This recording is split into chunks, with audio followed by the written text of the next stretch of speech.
తాకట్టులో ఉన్న బంగారాన్ని విడిపించి ఆ రోజు జై వీరబ్రహ్మ జై గోవిందమాంబ జై. నేను మీ కృష్ణమాచార్య శ్రీ బ్రహ్మపదం. 2024 సంవత్సరం జూన్ మాసం ధనుస్సు రాశి వారి యొక్క రాశిఫలం. శివాయ బ్రహ్మణే నమ, వీరబ్రహ్మేంద్ర స్వామినే నమోంటవ. ధనుస్సు రాశి వారికి మాత్రం ఈ మాసంలో ప్రశ్నాశాస్త్రాన్ని అనుసరించి చూస్తే కొన్ని మిశ్రమమైనటువంటి ఫలితాలు కనిపిస్తూ ఉన్నాయి.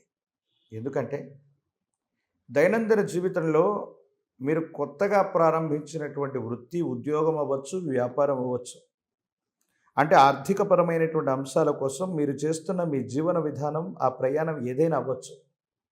దీంట్లో కొన్ని ఏవైనా అవరోధాలు ఎదురవుతాయి.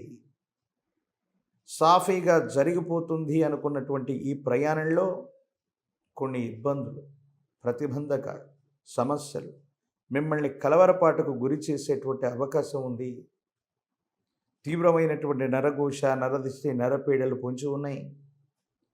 మంచి చేద్దాం అనుకుంటూ ఉన్నప్పటికీ మన చుట్టూ ఉన్నటువంటి వ్యక్తులు కూడా, మన వాళ్ళు కూడా మనల్ని తప్పుగా అర్థం చేసుకునేటువంటి అవకాశం ఉంది. వీటి కారణంగా కొన్ని సమస్యలు, మానసికమైనటువంటి సంఘర్షణలు ఇవన్నీ కూడా అధికమైపోయి ఏం చేయాలో అర్థం కాక, ఏమవుతుందో తెలియక సంఘర్షణ పడేటువంటి అవకాశం ఉంది. ప్రత్యేకించి మీరు తీసుకోవాల్సినటువంటి మరో జాగ్రత్త, మీరు ఉద్యోగంలో ఉన్నా, వ్యాపారంలో ఉన్నా, మీ జీవన విధానం ఏదైనప్పటికీ కూడా మీ పై అధికారులు అవ్వచ్చు, మీ పైన ఉన్నటువంటి వాళ్ళు అవ్వచ్చు, కొంతమంది వ్యక్తులతో అనవసరమైనటువంటి విరోధాలు ఏర్పడటం వల్ల మీరు చేసే కొన్ని పనుల్లో అవరోధాలు ఏర్పడి అధికారుల వల్ల భయం కలిగేటువంటి అవకాశం. అధికారులు మీపై ఉన్నటువంటి వాళ్ళతో విరోధం కలగడమో, లేదా ఏదైనా కారణం వల్ల వాళ్ళు మిమ్మల్ని ఇబ్బంది పెట్టేటువంటి ప్రయత్నం చేయటమో, దానివల్ల తీవ్రమైనటువంటి మానసికమైనటువంటి సంఘర్షణ పొందేటువంటి అవకాశము కనపడుతుంది. కాబట్టి తస్మాత్ జాగ్రత్త.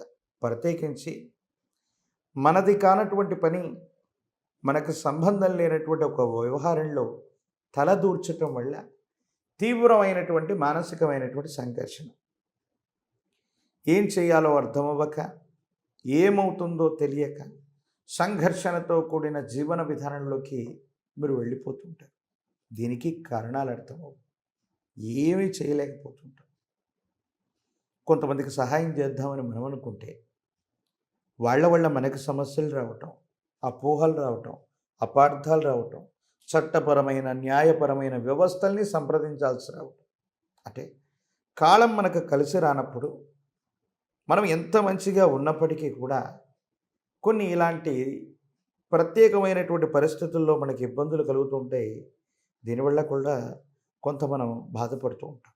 ప్రత్యేకించి సహోదరి వర్గం, కుటుంబానికి సంబంధించిన పెద్దలు, వీళ్ళందరితో సానుకూలవంతమైనటువంటి సంబంధ బాంధవ్యాలను అయితే మీరు కొనసాగిస్తారు. పెద్దల యొక్క ఆశీస్సులు అయితే మీకు ఉంటాయి. కానీ బంధుమిత్ర వర్గంలో మీరంటే గిట్టని వ్యక్తులు కూడా మీకు జరిగే ప్రతి సమస్య వెనుక కారణభూతంగా వాళ్ళు ఉంటారు. ఇది తెలుసుకున్న తర్వాత మనసు బాధపడుతుంది. మన వాళ్ళు అనుకున్న వాళ్ళు మనకు సహాయం చేయకపోయినా పర్లేదు, కానీ మనకెందుకు సమస్యను సృష్టిస్తున్నారని ఆందోళన పడతారు. దానివల్ల మనసు కకావికలమవుతుంది. ఏది ఏమైనప్పటికీ జీవన గమనంలో సానుకూలవంతమైనటువంటి ఫలితాలు వచ్చేటువంటి అవకాశాలు ఉన్నప్పటికీ ఈ నరఘోష, నరదిష్టి, నరపీడ సంబంధమైనటువంటి పరిస్థితులు మిమ్మల్ని కొంత ఇబ్బందులకు గురి చేస్తున్నాయి. కాబట్టి ఏ పని పూర్తయ్యే వరకు కూడా విజయాన్ని బయటకు ప్రకటించకపోవటమే ఉత్తమం. ఈ రాశిలో ఉన్నటువంటి రాజకీయ నాయకులకి కొన్ని ప్రతిబంధకాలు ఉన్నాయి, ఇబ్బందులు, సమస్యలు ఉన్నాయి. కానీ భవిష్యత్తు సానుకూలవంతంగానే ఉంటుంది. విద్యార్థులు ఏకాగ్రతతో విద్యని అభ్యసించాలి, పరీక్షల్ని రాయాలి. అప్పుడే సానుకూలవంతమైనటువంటి పరిస్థితులు ఏర్పడే అవకాశం ఉంది. నిరుద్యోగులు కొంతకాలం వేచి చూడక తప్పదు. వివాహం కానటువంటి వాళ్ళకి కళ్యాణ యోగం ఉంది. కొంత ఆలస్యంగా ఫలితాలు వచ్చినప్పటికీ కూడా సానుకూలవంతంగానే ఉండబోతాయి అనటంలో ఎటువంటి సందేహం కూడా లేదు. అయితే మీ సమీప ప్రాంగణంలో ఎక్కడైనా అమ్మవారి యొక్క అతి ప్రాచీనమైనటువంటి మందిరం ఉంటే, శక్తి స్వరూపమైనటువంటి అమ్మవార్లకి 108 నిమ్మఫలాల మాలని అమ్మకు అందజేయటం, పాల పొంగల్ని నివేదించటం వల్ల జాతకంలోని సమస్తమైన దుర్యోగాలు తొలగిపోయి యోగదాయకమైనటువంటి పరిస్థితి సంభవ్యమవుతుంది, సానుకూలవంతమవుతుంది. యోగదాయకమైనటువంటి స్థితిగతుల్లోకి మీరు వెళ్ళేటువంటి ప్రయత్నం కూడా జరిగేటువంటి అవకాశం ఉంది.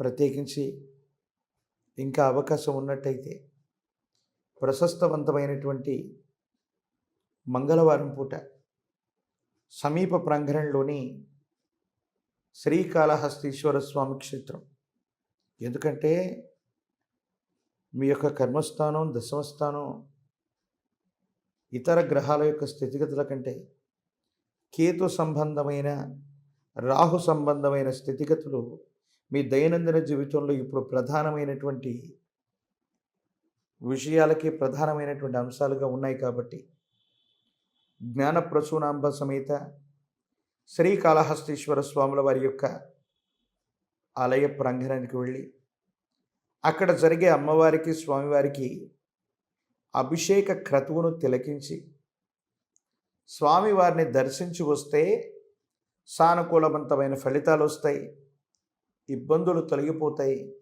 యోగదాయకమైనటువంటి ఫలితాలు తప్పనిసరిగా లభించేటువంటి అవకాశం ఉంది.